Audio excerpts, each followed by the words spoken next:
Supreme. नमस्कार, मैं हूं अजय और इस वक्त की जो बड़ी खबर आ रही है उस पर बात करेंगे। किस तरह से लगातार ताबड़तोड़ चुनाव आयोग का डंडा चला है ये भी आपको बताएंगे, और किस तरह से मायावती ने उनके ऊपर जो चुनाव आयोग का डंडा चला है उसको उन्होंने चुनाव आयोग के इतिहास का काला दिन करार दिया है। इसका क्या मायने? सीधे हमला अब चुनाव आयोग पर मायावती ने कर दिया है, इसके क्या मायने हैं यही हम समझेंगे एक्सपर्ट से। लेकिन शुरुआत इस वक्त की खबर से।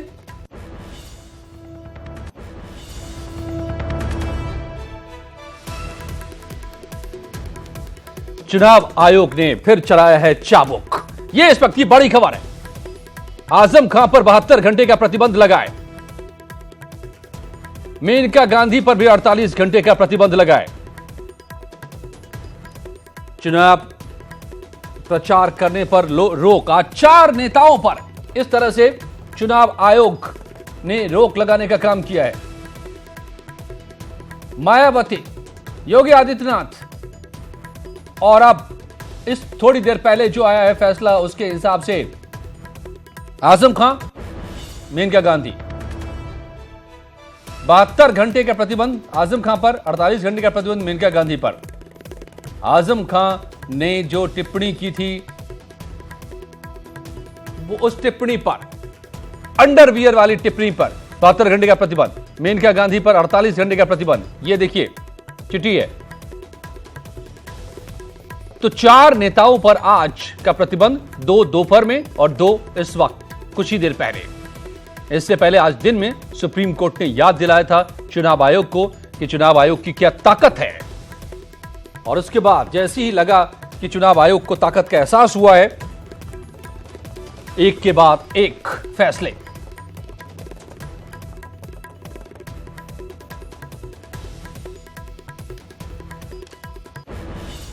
इलेक्शन कमीशन की कार्रवाई के बाद लेकिन मायावती विफर पड़ी हैं। उन्होंने प्रेस कॉन्फ्रेंस किया और सीधे सीधे इलेक्शन कमीशन को निशाने पर ले लिया, हमला बोल दिया। इलेक्शन कमीशन के ऊपर आरोप लगाया कि इलेक्शन कमीशन दुर्भावनापूर्ण कार्रवाई कर रहा है, क्रूर कार्रवाई कर रहा है, बिना पक्ष सुने हुए पक्षपातपूर्ण तरीके से कार्रवाई कर रहा है उनको रोकने के लिए, जबकि दूसरी तरफ पीएम मोदी और अमित शाह को खुली छूट दे रहा है चुनाव आयोग। इस कार्रवाई के पीछे कोई सुनवाई नहीं हुई, कोई सबूत नहीं दिए गए, कोई साक्ष्य नहीं मुहैया कराए गए, और एक तरफा कार्रवाई उनको आगरा की रैली से रोकने के लिए किया गया है। तो क्या मायावती ने अब सीधे सीधे जंग छेड़ दी है चुनाव आयोग के साथ? सुनिए क्या कहा है मायावती ने। इधर नहीं लिखा है कि हमने भड़काऊ भाषण दिया था, नोटिस की भी कॉपी आपको देंगे हम। बगैर किसी सुनवाई के असंवैधानिक तरीके से तथा क्रूरता पूर्वक वंचित कर दिया गया है। यह आदेश भारत निर्वाचन आयोग के इतिहास में हमेशा के लिए काला दिवस के रूप में ही जाना जाएगा। भारतीय जनता पार्टी के अध्यक्ष श्री अमित शाह एवं श्री नरेंद्र मोदी को भारत निर्वाचन आयोग ने खुली छूट दे रखी है कि वह विभिन्न समुदायों में नफरत फैलाते रहें और इस देश की सुरक्षा से खिलवाड़ करते रहें। कि भारत निर्वाचन आयोग को ये भली भांति ज्ञात है कि उत्तर प्रदेश में जो दूसरे चरण की पोलिंग है वह 18 अप्रैल को है और उसके प्रचार का अंतिम समय कल 16 अप्रैल को 5 बजे खत्म होता है। और हमारी आगरा की जनसभा जिसकी की पूर्व में ही लिखित अनुमति ली जा चुकी है, कल दिनांक 16 अप्रैल को आगरा में निर्धारित थी। इस आदेश का नतीजा ये है कि आगरा, फतेहपुर सीकरी एवं मथुरा के लोगों से जो कल हम अपनी आगरा में होने वाली रैली में बहुजन समाज पार्टी एवं गठबंधन के प्रत्याशियों से संबंधित वोट देने की अपील करने वाले थे, उसे ना कर सके।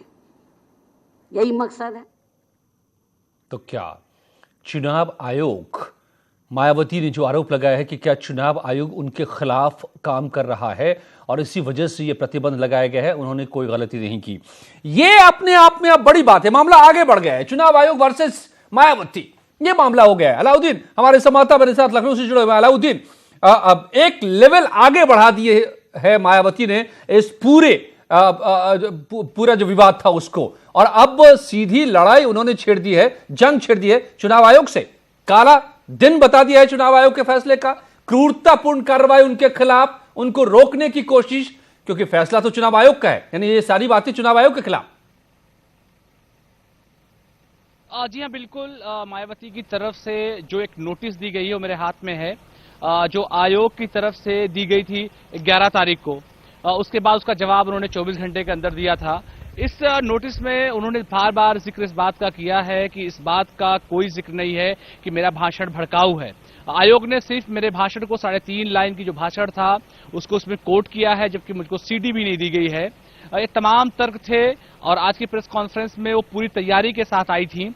लेकिन यहां पर इस बात को समझना बेहद जरूरी है कि आखिर जब सुबह 6 बजे से प्रतिबंध था तो शाम के वक्त अचानक प्रेस कॉन्फ्रेंस की वजह क्या रही है। तो इस बात को यहां समझा जाना चाहिए कि आगरा की जो रैली है, जो पूरा बेल्ट है, वो बीएसपी का बेल्ट कहा जाता है। ऐसे में मनोवैज्ञानिक रूप से और साथ ही सादगी के साथ तो अपने लोगों में आज देर रात ही इस बात का मैसेज पहुंचा देना चाहती थी कि उनके साथ ज्यादती हुई है और उस ज्यादती का जवाब जनता या उनके वोटर्स उनको वोट दे करके दें। तो कुल मिलाकर के ये जो 2019 का इलेक्शन है उसमें मायावती अपनी बढ़त बनाने के लिए मनोवैज्ञानिक रूप से आप अलाउद्दीन मेरे साथ बने रहिए। आपने जो बात कही कि ये क्या अपने वोटर्स से सिंपैथी लेने के लिए उन्होंने हमला चुनाव आयोग पर बोल दिया है मायावती ने, और ये भी क्या अपने आप में संवैधानिक है, क्योंकि चुनाव आयोग तो संवैधानिक संस्था है, वो कोई पार्टी नहीं है। केटीएस तुलसी साहब संविधान विशेषज्ञ मेरे साथ जुड़ गए हैं। तुलसी साहब, बहुत बहुत स्वागत है आपका न्यूज 18 पर। ये मायावती जी का जो प्रेस कॉन्फ्रेंस हुआ है और उनके खिलाफ जो कार्रवाई की गई है उसको उन्होंने एक पक्ष के तौर पर निशाने पर चुनाव आयोग को लिया है, ये कितना संवैधानिक है अपने आप में? मगर मैं समझता हूं कि कार्रवाई सिर्फ मायावती जी के खिलाफ नहीं हुई, योगी जी के खिलाफ भी हुई। और जो भाषा का प्रयोग है वो ऐसा नहीं होना चाहिए कि भाई जो डिसेंसी की हद क्रॉस नहीं करनी चाहिए किसी को भी। और संविधान में एक इम्पार्शियल अंपायर जिन्होंने इलेक्शन करवाने का जिनको दायित्व है, ये उनका अधिकार है। मैं समझता हूँ कि जो भी आवश्यक हो वो ऑर्डर पास करें। शेषन साहब ने जब इलेक्शन करवाए थे तो बाकायदा डिसिप्लिन मेंटेन करने के लिए उन्होंने भी बहुत सख्ती अख्तियार की थी। और सोचना चाहिए कुछ भी कहने से पहले।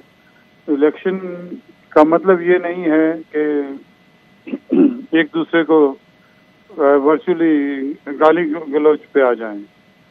तुलसी साहब, मैं आपको बताऊं कि थोड़ी देर पहले और 2 लोगों पर प्रतिबंध लगाया है इसी तरह का, आजम खान साहब पर और मेनका गांधी पर। लेकिन दिक्कत यह है कि मायावती जी ने प्रेस कॉन्फ्रेंस करके सीधे सीधे निशाने पर ले लिया है इस फैसले के लिए चुनाव आयोग को। उन्होंने कहा है कि ये फैसला क्रूरतापूर्ण है, पक्षपातपूर्ण है, अब एक पक्ष को छूट दी जा रही है, मेरे साथ अन्याय हो रहा है, मुझे रोका जा रहा है, मेरी रैली से मुझे रोकने की कोशिश है, ये साजिश है मेरे खिलाफ। तो क्या चुनाव आयोग पर इस तरह का हमला ये अपने आप में संवैधानिक है क्या? कैंडिडेट उनके पास जो भी वो कर रहे हैं वो कर रहे हैं, जो भी वो सही समझते हैं। मगर मैं ये समझता हूँ कि इलेक्शन कमीशन का ये अधिकार है कि मॉरल कोड ऑफ कॉन्डक्ट को एनफोर्स करे।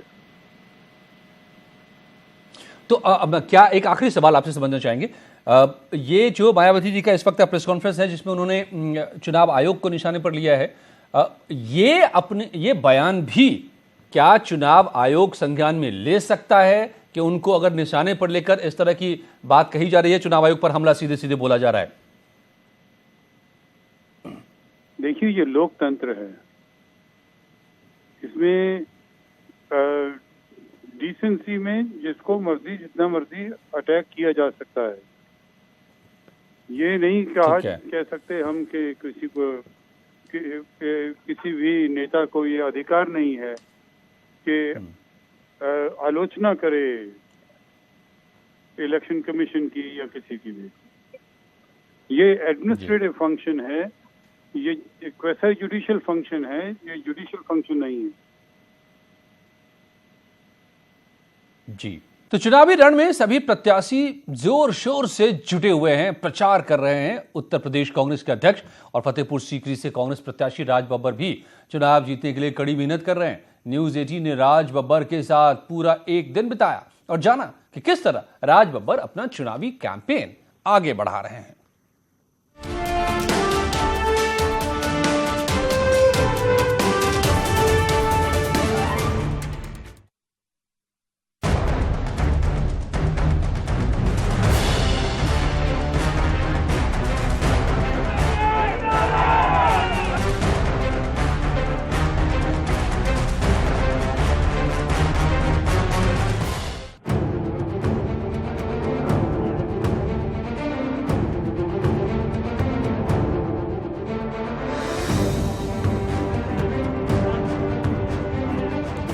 सिनेमाई पर्दे पर धाक जमाने के बाद सियासी दुनिया पर राज करने वाले उत्तर प्रदेश कांग्रेस के अध्यक्ष राज बब्बर इस बार फतेहपुर सीकरी से मैदान में हैं। फतेहपुर सीकरी का सियासी मुकाबला कड़ा है, लिहाजा राज बब्बर भी मेहनत में कोई कसर नहीं छोड़ रहे हैं। यूपी कांग्रेस के अध्यक्ष चुनाव प्रचार के लिए किस प्लानिंग के साथ मैदान में जा रहे हैं, उनके दिन की शुरुआत कैसी होती है, कौन सी रणनीति से वो विरोधियों को हराने की जुगत में हैं, इन सब सवालों के जवाब आज हम जानेंगे हमारे खास कार्यक्रम नेताजी का एक दिन में। लोकसभा चुनाव की सरगर्मी पूरे चरम पर है और हर नेता कूद पड़ा है सियासी मैदान में। नेताजी का एक दिन देखने के लिए हम आ पहुंचे हैं राज बब्बर के घर पर।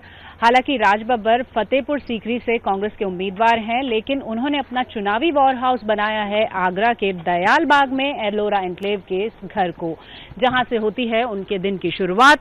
और वो अपने समर्थकों से मिलने के बाद पूरे दिन की कैंपेन की शुरुआत करते हैं। और राज बब्बर एक दिन में 16 से 18 घंटे काम कर रहे हैं। चुनाव से पहले ज्यादा से ज्यादा लोगों तक पहुंचने के लिए वो एक दिन में 17-18 और कभी कभी उससे भी ज्यादा सभाएं कर रहे हैं, जगहों पर जा रहे हैं। और दिन की शुरुआत से पहले वो यहां अपने मिलने वालों के पास आएंगे, उनसे मुलाकात करेंगे। और कैसा होगा नेताजी का एक दिन, आइए देखते हैं। फतेहपुर की जंग जीतने राज बब्बर ने आगरा में चुनावी वॉर हाउस बना रखा है। इसी वॉर हाउस में उनके दिन की शुरुआत होती है। यहाँ वो सबसे पहले अपने समर्थकों से मुलाकात कर उन्हें चुनाव प्रचार के टिप्स देते हैं, उनका उत्साहवर्धन करते हैं। चुनाव से ऐन पहले राज बब्बर का ये चुनावी वॉर हाउस पूरी तैयारी से शुरुआत कर रहा है दिन की। और किचन जिसे हम कहते हैं पावर हाउस, वहां पर खास तैयारी की जा रही है, क्योंकि जब पूरे दिन के प्रचार के लिए निकलते हैं नेताजी तो उनके साथ उनके सैकड़ों समर्थक भी होते हैं। चाय की भी व्यवस्था होती है और नाश्ते की भी व्यवस्था की जाती है। तो आज पूरा दिन लगभग 20 से 24 जगह हॉल्ट करना है पूरे दिन में। सुबह 10 बजे से लगातार 10 बजे तक, तो 12 घंटे का आज जो प्रचार है उसके लिए भी तैयारी शुरू हो चुकी है। क्या खास तैयारी चल रही है? तो खास तैयारी क्या, साहब निकल रहे क्षेत्र में, और क्या खास तैयारी होगी ज्यादा। तो क्या रास्ते के लिए पैक कर रहे हो आप? कुछ नहीं, लस्सी थोड़ी डाल रहे हैं साहब के लिए, ठंडा गर्मी आजकल ज्यादा है, बस और कुछ नहीं है जी।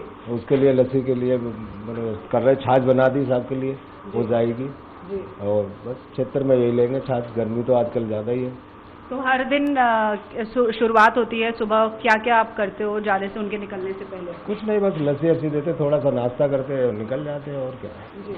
और जो मिलने वाले लोग आए हैं उनके लिए आप लोग चाय होता है, पैकेट होता है खाने का, उनके लिए दूर दूर से लोग आते हैं, उनके लिए व्यवस्था जी। तो दूर दूर से लोग आते हैं और सुबह की व्यवस्था बेहद खास होती है, क्योंकि नेताजी जब फील्ड में निकल रहे हैं, इंटीरियर में जाएंगे, गांव का दौरा करेंगे, तो गर्मी से उनको बचाने के लिए छाछ की व्यवस्था खास की जा रही है। भारी तादाद में समर्थक राज बब्बर का इंतजार कर रहे हैं। उनके प्रचार में पूरा परिवार भी जुटा हुआ है। समर्थकों से मुलाकात कर राज बब्बर का काफिला चल दिया आगे की सफर की ओर। अपने जो गाड़ियों का काफिला उसमें सवार होकर वो आगे के सफर के लिए निकल रहे हैं।